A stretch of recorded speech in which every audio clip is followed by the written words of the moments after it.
The Dread Chitin by Karazor. Prologue. Audio recording 478893-512.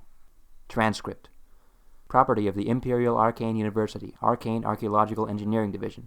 Unauthorized access prohibited. The log begins. Voice 1, identified as Tertius Albic, Division Head, Archeological Engineering. Approaching. And we'll need to move the second series up a day or two. Ah, here we are. Now let's see what this is all about, eh? Doors sealed. Fedris, what is this? Analysis wasn't supposed to start in here for 3... Voice 2, identified as Duran Thurk, Junior Project Leader. Interrupts. Yes, sir. I sent you that memo, sir. I hope to demonstrate the efficacy of the new techniques I'd worked out. Thurk? The hell are you playing at? Thurk? Why are you alone in there? Where's the rest of your team? They're not here, sir. If you'll be so kind, sir, would you mind examining my procedure design? It's noted on the computer in the observation room. Albic says something unintelligible aside, presumably to someone else in the room. Very well, Thurk. I'll take a look. While I'm looking, why don't you tell me what you've done so far? Of course, sir. I finished the first 3 stages of artifact analysis. You'll see my findings on the secondary monitor there, and I'm just about to start final stage analysis. I'm pleased you arrived when you did, sir. How long have you been working on this? About 8 hours now, sir. 8 hours? How in the fire... Thurk, are you mad? You're not using any of the proper safety protocols. You're going to... You! Quick! Get that door open! Now! Yes, sir. There's no need for that, sir. As you can see, I've got everything under... No, you don't. You fool. You've been unbelievably lucky thus far, but the final stage is the most dangerous. Stop at once. Sir, I'm trying to demonstrate that the safety protocols are utterly excessive. There are thousands of artifacts from the Arcane Wars awaiting analysis, and nearly every one that's been successfully studied has yielded major, vital advancements in arcano-technological applications. It's criminal that we're withholding these things from the Imperium as a whole, sir, and I mean to ferret them out. Mumbling can be heard in the background as Thurk speaks. Thurk, I've just been told what happened to your sister. There's no need... This has nothing to do with Liz, sir. Thurk, listen to me. I know it's hard, but there's no reason to get yourself killed. That's not what I'm doing, sir. I know this won't bring her back. Nothing will. But if her expedition had a better lightning field, or a leving gun that didn't jam, or if they'd been able to bring an armored vehicle or two, she might still be here. Voice cracks, continues after a pause. There's no guarantee that this specific artifact could lead to those, but one of the ones in storage might. The Imperium, all of its worlds, especially the survey expeditions, need those secrets, sir. And without the unnecessary precautions procedure insists upon, we can get those secrets. And then maybe someone else can avoid losing his big sister. Thurk, Duran, listen to me. Many of these artifacts are highly unstable, or have anti-tampering mechanisms. There's a reason for the safety precautions. Every one represents a researcher or team we've lost. If you continue, you're going to be another one, son. I've been very thorough, sir. This artifact is stable, and it lacks anti-tamper defenses. I'm quite certain. Now, if you'd like to observe, I'm starting the final procedure. No! No! You two! Get that door open! Now! Before... Albic's voice is drowned out by an alarm klaxon. Recording unintelligible for several seconds, drowned out by roaring and banging sounds and alarms. Brief silence as recording clears. Damn it! Damn it! Why the hell wasn't his clearance suspended? Researchers who have received traumatic news are supposed to be sent for psychological evaluation immediately.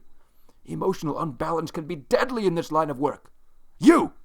Get to the Rift Department, now! Have them send at least one theorist and an engineer. Tell them to charge my department budget. Running footsteps. Voice 4, identified as Albic's aide, Fedris Thorin. Sir, that was a wild rift. The chances that we could track it and retrieve him are... 1 in a million at the very best. I know, Fedris, but we have to at least try. We owe the poor bastard that, even though he's probably already dead. He had such potential. Such a waste. Such a damned waste. Oh, fire and furies, I need to contact his family. Log ends. The review committee finds that the fault in this incident lies solely with Junior Leader Thurk. As he was also the sole victim, no disciplinary procedures are needed or recommended at this time. Chapter 1. Twilight Sparkle was nearly giddy with excitement and enthusiasm. She'd discovered an ancient, incomplete magical treatise weeks ago, magically preserved and tucked away in a dusty corner of her library home's basement. It had taken her days to translate the archaic language into modern Equestrian, longer than similar projects had taken in the past. She blamed the heavy amount of technical jargon. The treatise had evidently been part of a project from more than 1,000 years ago, trying to work out a new form of teleportation magic. Unsuccessfully, as it turned out.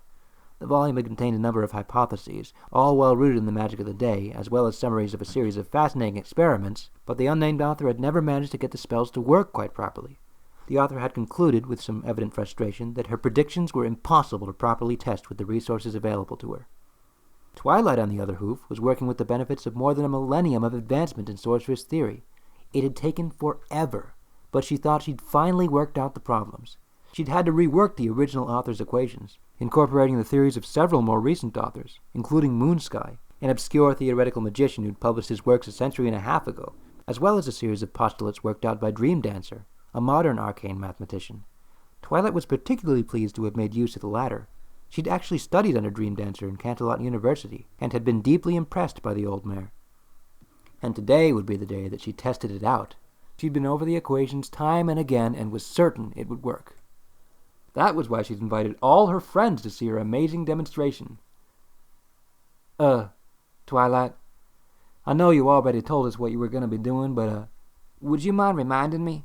Applejack asked hesitantly. Sure. You know how I can teleport and sometimes take some pony along with me? Yeah. Well, this is going to be sort of like that, Twilight explained. It's called a portal spell. Instead of instantaneously moving me and maybe some pony else, what it does is create a direct connection between two separate points in space, allowing several ponies to travel back and forth at will. At least as long as the spell lasts. She grinned proudly. Okay. Applejack still had a slightly baffled look on her face. And what's this thingamajig for?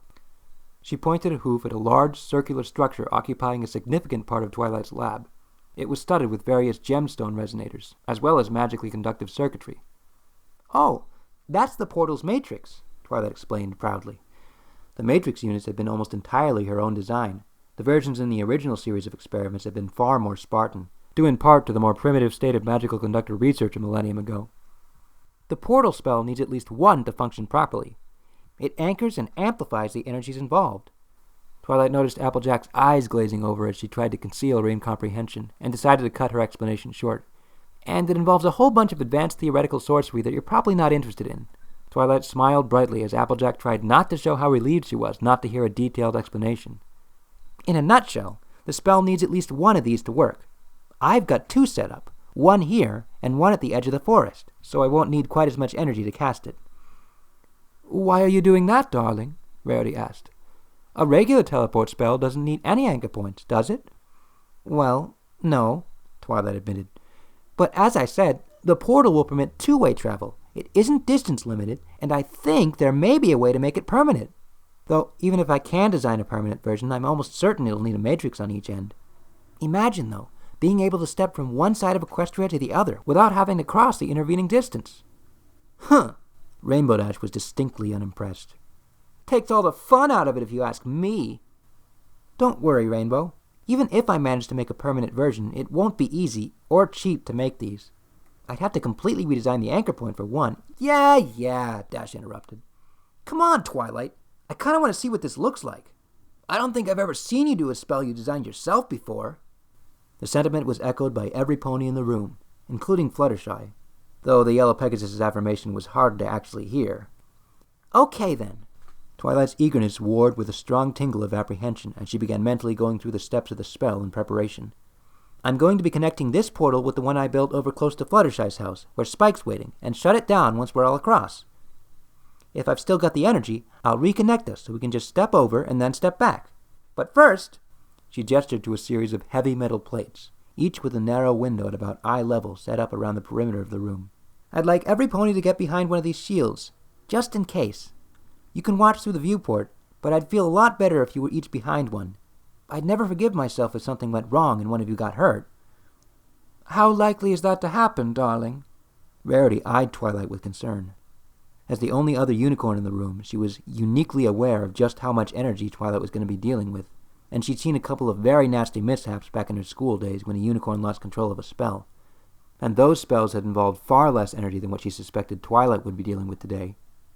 "Oh, not very. I've worked this spell out precisely, and I don't really think there'll be any problems. But better safe than sorry." Rarity wasn't entirely convinced by her friend's breezy assurances, but Twilight Sparkle was one of the most capable spellcasters she'd ever even heard of, and she trusted the academic's word.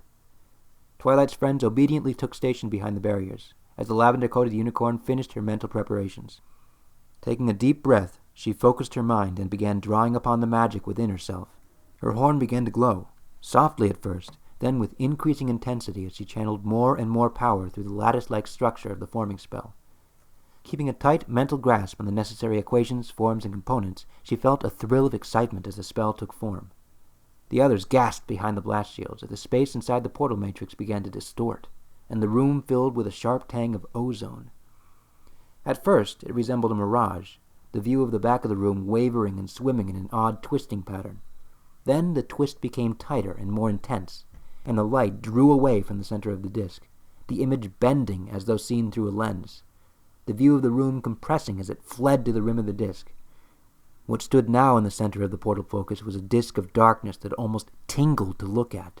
It seemed filled with colors that the eye somehow refused to see in favor of a black so intense it hurt, surrounded by an infinitesimally thin band of brilliant shimmering incandescence. That was when things went wrong. Twilight realized it first, before any of her friends had any inkling. As she held the spell in her mind, guiding the energy forming before her, she had felt a sudden jolt, like she'd tried to climb a stair-step that wasn't there. Something was missing. The spell suddenly began to twist and distort, tearing itself away from her control, forming itself into something not quite what she'd intended. Horror lanced through her as a warped version of the portal spell she constructed crystallized with shocking rapidity. Soundless lightning shot through the previously pristine blackness of the disk, and she saw strange nebulous clouds boil into existence, instead of showing the edge of the everfree forest that should be occupying that space now. Worse, in the space of an eye blink, the spell had turned on her. Twilight was now fighting against her own portal as it sank greedy claws into her, draining her energy voraciously. "Something's wrong," began Rarity, before Twilight cut her off sharply. "Every pony out! Now!" Even as she spoke the words, the portal had begun draining other energy out of the room. The temperature was dropping, and a slight breeze had started blowing toward the roiling, lightning-shot gateway. "Get out of this room as fast as you can!" Her warning spoken, Twilight was forced to trust her friends and turn her full attention to fighting the portal spell. At first, she tried clearing her mind, which should have caused the spell to dissipate. Any normal spell would have. It had no effect whatsoever on this one, however. Neither did the dispel she tried, frantically composing and hurling bolts of disruptive power into the cold, pitiless face of the raging spell. She used every dispelling technique she'd ever learned, but the portal swallowed the dispelling energy as effortlessly as the magic it had already drained from her. The light breeze had swiftly intensified to a gale, tearing pages out of stray books and driving small loose objects into the maw of the disk. Then Twilight herself slid a few inches. At the feel of her hooves sliding across the floor, an edge of panic began to creep into Twilight's thoughts. The wind was nowhere near strong enough to be doing that. It had to be some effect of the spell itself, the spell that was still somehow anchored to her, and continuing to drain her reserves of magic, despite her ongoing attempts to stop it. She dug her hooves in and glanced back towards the door, hoping that her friends had at least made it out. Rarity stood just outside the door to Twilight's lab, heedless of the mess the increasing gale was making to her elegant mane and tail, barring a concerned and abnormally serious-looking Pinkie Pie from re-entering. Her horn glowed as she, too, attempted to disrupt the out-of-control portal spell. Applejack, her hat blown away in the wind, had Fluttershy's tail clamped in her teeth as she dragged the yellow Pegasus toward the door in relative safety. Fluttershy herself was trying to move, to say something, but the kind-hearted mare was near paralyzed with terror, trembling so violently it looked as though she was suffering a seizure. Rainbow Dash stood about halfway between Twilight and the door, looking back over her shoulder and shouting something Twilight couldn't hear at Pinkie Pie. The Rainbow Mane Pegasus glanced back at Twilight, meeting her friend's eyes just as the unicorn slid forward another few inches, in spite of her braced hooves. Dash's eyes widened for an instant, and then narrowed. Twilight could see the racer's determination crystallize. "No!" Twilight tried to yell, but between increasingly desperate attempts to disrupt the spell, holding on to her dwindling magic reserves, and trying to keep from sliding closer to the portal, she had no concentration left to spare on making her voice work. "AJ!" Dash bellowed at the farm pony, loud enough for Twilight to hear even over the ever-increasing wind. "Get Fluttershy out and go for help! It's pulling Twilight in!" Tucking her wings close to her body, Rainbow Dash bolted toward Twilight. As her friend approached, Twilight felt the pull increase to beyond what her hooves could resist, and she started sliding helplessly toward the nightmare her spell had become. Putting on an extra burst of speed, Rainbow Dash shot past Twilight, cutting in front of her and planting her hooves on the floor just in time to absorb the impact as her friend slid into her. The two were barely a body length from the surface of the portal. They were stable for the moment, but Twilight could feel the spell's pull on her body increasing. Even with Dash's shoulder braced against her chest, she knew they wouldn't be able to hold for long. She had seconds at best to convince her friend to let go, or they'd both be pulled in. She stopped flinging dispels at the gateway. They weren't working anyway, and she needed to be able to talk. "Rainbow Dash!"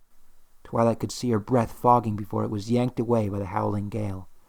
This close to the portal, it was robbing the heat from the inrushing air, the same way it continued to greedily devour the unicorn's dwindling reserves.